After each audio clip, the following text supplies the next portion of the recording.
పురాతనలో గాని ఆయన వంటి పరిశుద్ధుడు నేటి వరకు భూమి మీద ఎవ్వడు లేడు, భవిష్యత్తులో ఉండడు. అంత గొప్ప పరమ పవిత్రుడే యేసుక్రీస్తు ప్రభు.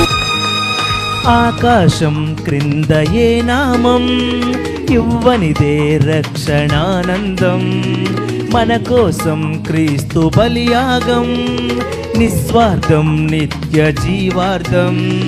దేవునికి శత్రువులమై ఉండగానే కృపను చూపాడుగా, వ్యసనములు వహించి రోగములు భరించి నలిగిపోయాడుగా, అతిక్రమముల మూలముగా గాయపరచబడ్డాడుగా, జనుల పాపము భరించగా ప్రాణమే ధారపోసెనుగా,